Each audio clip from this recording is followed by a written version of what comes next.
Welcome back to a very exciting video, and that is because today we get our first look here on the ITH channel of this, the brand new 2019 facelift C63s Estate. And how would you like to win yourself £50 of dream car credit? Well, thank you to the guys at BOTB because they are giving 5 lucky subscribers of this channel the chance to win 50 quid dream car credit towards winning your dream car at botb.com. They have a winner every single week, so please do make sure you subscribe to the channel. And of course, click the link below. You can check out botb.com, have a look at all the cars they've given away, and you never know, you might just be next week's winner. Right, onto the car.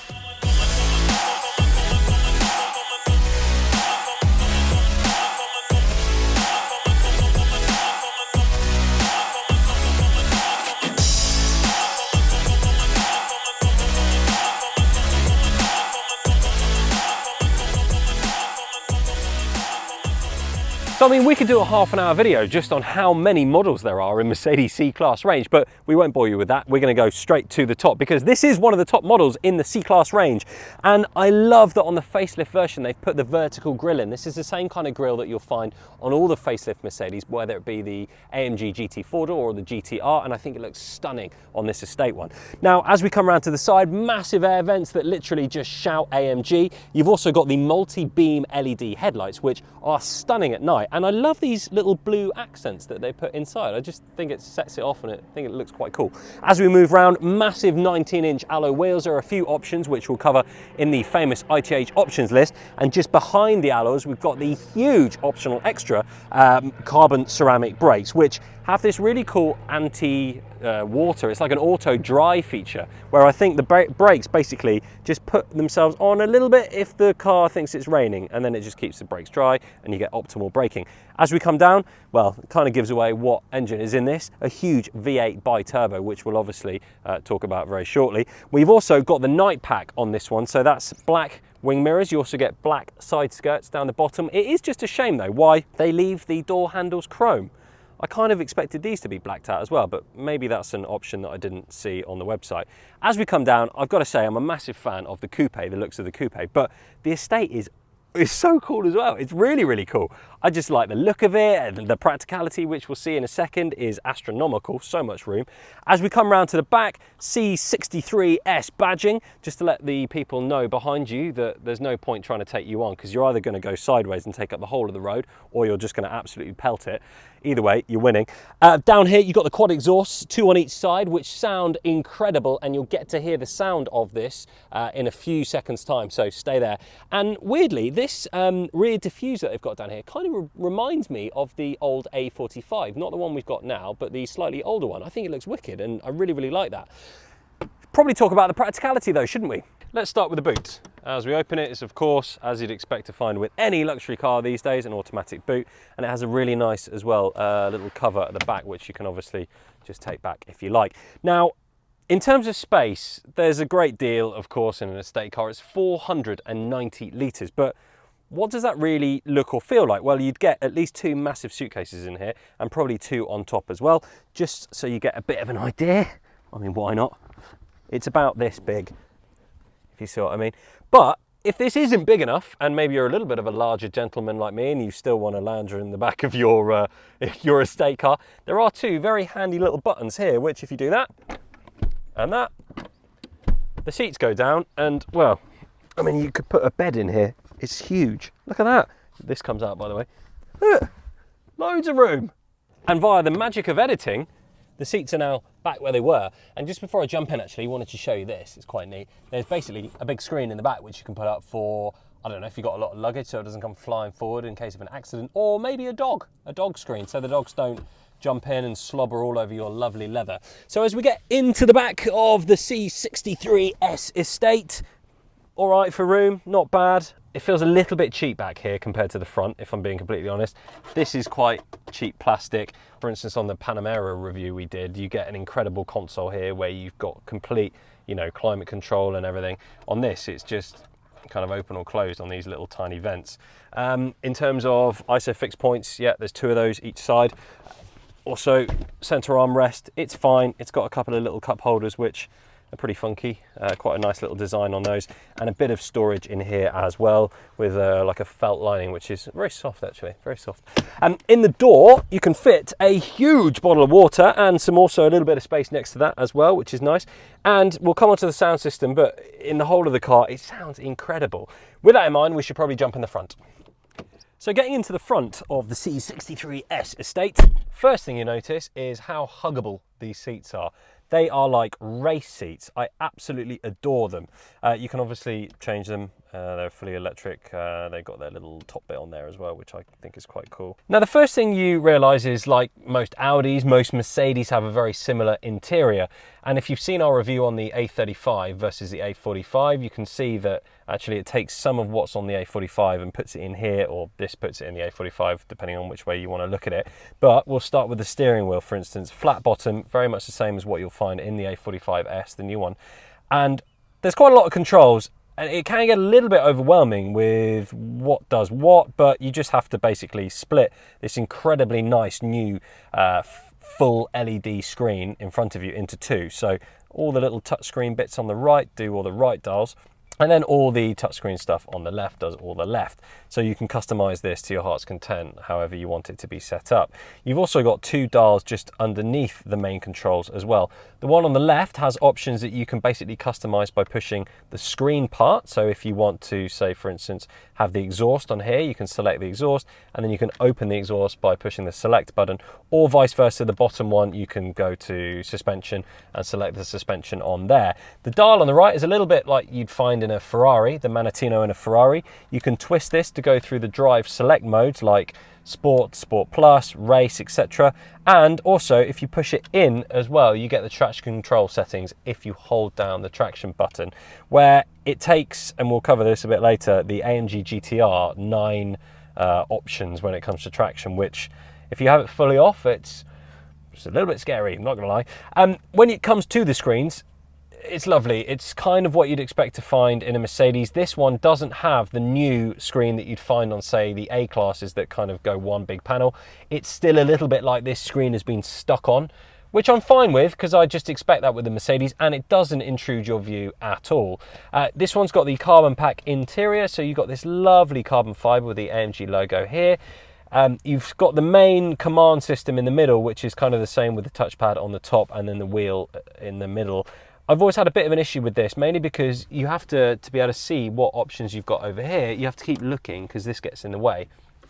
So if you want to go, oh yeah, no, I need to put it in manual mode, I feel like I'm always driving and then looking down. It's not just there in the middle. In terms of space, well, you've got plenty of space. Two, like in the back, two big door bins in the middle, big old space for lots in the center compartment. You've got two USBs and one SD card reader there. In the middle here, you've got wireless phone charging as standard, which is nice. Another USB slot and two cup holders. When it comes to using the command system in the Mercedes, it's pretty self-explanatory once you realize that the wheel can also go up, down, left and right, also turn, and you can draw stuff on the top of the pad. You kind of figure and find your way around quite easily. It's not too bad. There are a lot of settings, however, which I'll talk about just after we go for a drive, because I never really know what to put the car in. You've got some quick selects here as well for navigation, radio, media, telephone, also as well for what you want the car to be in. So as soon as you push that, it brings up the vehicle settings and you can go through to your heart's content and configure that. Glove compartment. It's a bit of an odd one, actually. Most cars will kind of open at the bottom. This, like, the whole thing kind of just falls down, and it's actually, from a driver's point of view, very difficult to get anything out of there. But it's something you could easily live with. The sound system in here, this has the Burmeister sound system, which sounds so good. The sound system Mercedes use, whether that's a Bang & Olufsen sound system or the Burmeister sound system, it's good. It's really, really good. The panoramic sunroof comes with it's a Premium Plus package, basically, so definitely spec that. It's a really nice addition. It just puts a lot more airiness in the cabin and a lot more light as well, which is cool. The vents aren't quite the new vents that you'd find in the A-Class, the kind of turbine ones, but they're the same feel, and again, you twist them to shut them, twist them to open them, and you can move them around. And then you've got, of course, all the climate controls just underneath that. It's very typical Mercedes. The gear select is on a stalk on the right, so up for reverse, down for drive, push in for park. That's kind of all there is to know, really. It's a really cool place to be, and you wouldn't know you're in an estate car. You definitely wouldn't know it, because you're just sat here basically waiting for, well, you to soil yourself when you drive it, really. Just before we go for a drive, let's hear what the C63s Estate sounds like on startup.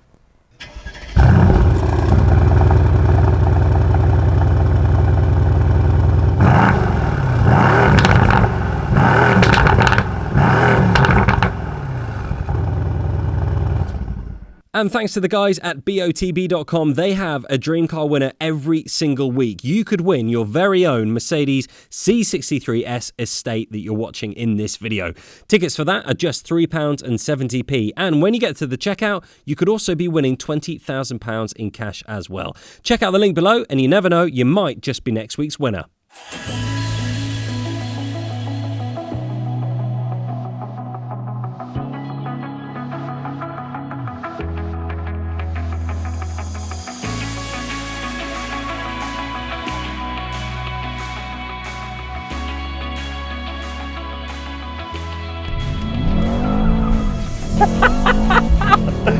This is what AMG is all about. It's not about the AMG GTR or the AMG GTS. It's about taking what is a family car and making it absolutely bonkers, which is exactly what they've done with this in the new C63s Estate. It is just a family car, but you turn everything off, and we'll come on to how many things you can turn off in a minute. But it's mad. I mean, this has got a whopping great 4-litre bi-turbo V8. It's got 510 horsepower, 700 Newton meters of torque. I mean, just in terms of the torque, we're basically verging on hybrid technology. But there's no hybrid technology in this. This is just a big old beast of an engine with 2 whopping great turbos strapped to it. And I absolutely love it. Now, Mercedes claim that 0 to 62 should take 4.1 seconds. Now, there is track pace in this, which told us that we did it in 4.3. It was a slightly gravelly road. Here's what happened. Race start. Release brake. Jesus Christ.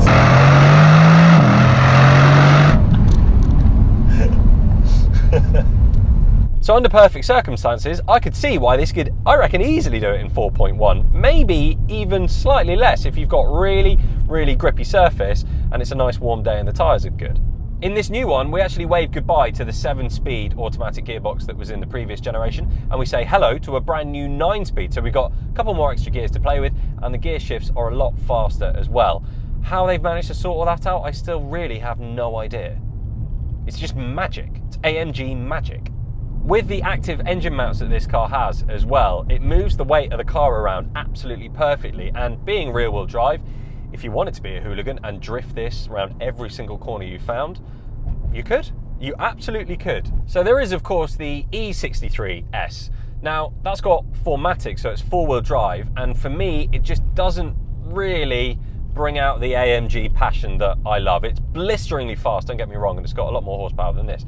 But for me, you know, being able to drop your kids off at school and then going straight to a racetrack in a rear-wheel drive estate car, it just epitomizes what AMG is all about. So thank you, AMG, for staying true.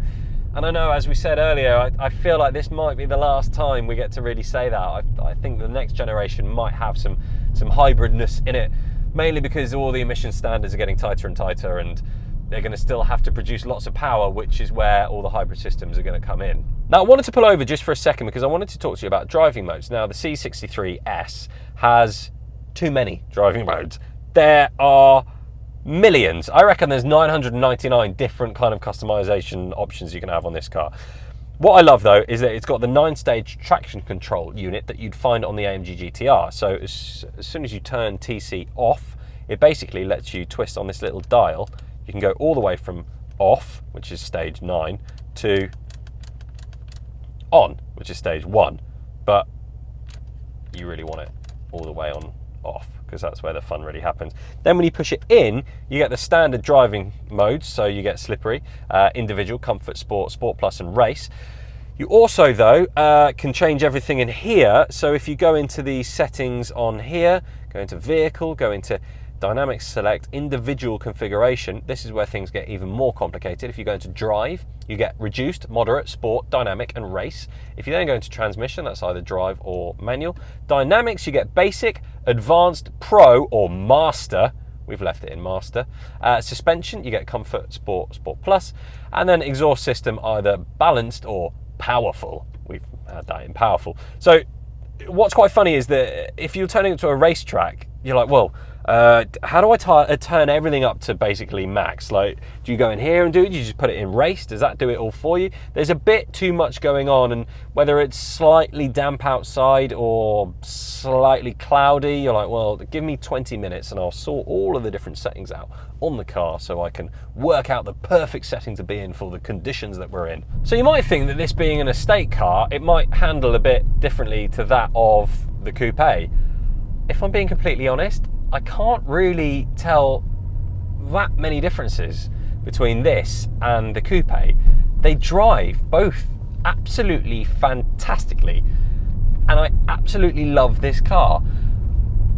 It doesn't feel big at all, and you kind of forget that you've got that bit hanging out over the back, if I'm being completely honest. Even when you're sliding it around a corner and you've got a bit more weight over the back, it doesn't really make any difference. And now it's time for the famous ITH options list, where, well, we'll start with colours. There are 7 available. White is the only one that's not going to cost you anything. And then it's a bit of money after that. This one is the grey metallic, comes in at £685, which I think looks stunning. There is one option though, which if you can afford it at £1,800, it's well worth it. It's the silver Magno paint, which is like a satin finish, and it looks absolutely stunning. Alloy wheels, there are 3 alloys you can spec on this car. They're all 19-inch. The zero cost option are the 5-spoke, which they look all right. The middle option are the ones that are on this car. They are the cross-spoke forged wheels. They're £1,735. They're my favourite option. All the top ones, which I'm not a big fan of, they're even more multi-cross-spoked. They're £2,250, so best one's the middle. Ceramic brakes, well, if you're going to drop your kids off at school and go straight to a racetrack, they're probably worth it. They're quite expensive though, £4,285. You're not going to get much more performance out of the ceramics, but you will get no brake fade. So if you're hammering it around a track, it's probably an option you're going to want. Premium Plus package, I think this is well worth it.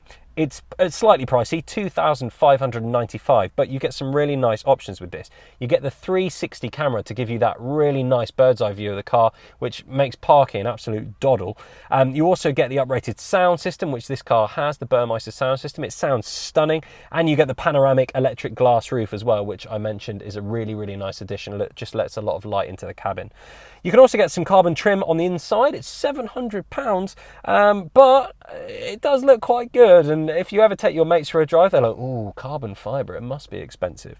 If you want the exterior carbon pack though, that's going to cost you a little bit more, which on the front, instead of just the piano black, you'd have carbon fibre. That's £3,370, quite expensive. Head-up display, which I always love. It kind of gives that fighter pilot display, and it works really well with the track pack as well. That's £825, so quite expensive for a head-up display, but if again you're going to use it on track, or you just like to see in big numbers how much you're breaking the speed limit, it will come up on the screen in front of you. Warranty details. Just wanted to tell you about warranty. Always kind of think it's worth it. You get 3 years unlimited mileage warranty when you buy one of these new, and you get 4 years roadside assistance as well. So just before we wrap up this review, I just wanted to touch slightly on something I mentioned earlier, which was the AMG kind of passion. And this car embodies all of it, just like the coupe version. And I drove the coupe all the way up to Scotland and back over a week, and I truly fell in love with it. This car has what I can only describe as a personality. Not many cars have it these days. The Ferrari 458 is something that I really do feel has a personality, and every time I drive that car, it makes me quite emotional, and this car is quite similar to that. And weirdly, hopefully you can't see it, weirdly starting to kind of well up driving something like this, because this will be the last generation, I think, of something that has that personality. And weirdly, it's like we like losing a friend, because something like the AMG family, I think, is going to go down that hybrid route, and we'll lose it. I'm going to ask the editor who sat next to me to very kindly try and cut around the fact that I'm nearly crying over a car, which is really sad. Or maybe it's just that I'm really passionate, but AMG will, I think, kind of die. And it will be reborn as something else, and I don't quite know what that is yet, but I just really hope it's good. Don't worry, I have found the tissues to dry my eyes after that slightly embarrassing emotional moment inside the car. But that's what makes this car so special. It's the character that it is. It's the character that AMG have managed to inject into what is already a great estate car and made it an absolute monster. Now, where I am in my life, I'd probably buy the coupe, but weirdly, I'm quite looking forward to getting a little bit older and hopefully having a lovely wife, a couple of kids and a few dogs. And I need the extra practicality because you can drive around with your family all day long, drop them off, head straight to the racetrack with all your extra tyres in the boot and just do burnouts everywhere and big skids around all the corners. Now, how does this car though compare to, say, a direct rival like the RS4 Avant? Well, for me, I think I'd probably get faster lap times in the Audi, but I'd have more of a smile on my face coming back into the pit lane from the Mercedes. The Audi just gives you that little bit more of a safety blanket, and being it four-wheel drive, you can just feel like you can push it a little bit harder and still be within the limit of the car. This, you turn the systems off, well, it will slice your head off if you're not careful, but that's why I love it. That's why I love this car. Guys, thank you so much for watching another video. Remember, thanks to the guys at botb.com, where they give away a dream car every single week, you can win £50 dream car credit just by subscribing to this channel. So go and subscribe now, and on the 2nd of September they will get hold of a few people, 5 in fact, just to let them know that they've got £50 dream car credit in their BOTB account. We'll be back with loads more content real soon. Bye for now. Now the so fucking difficult to say. Now the C63s,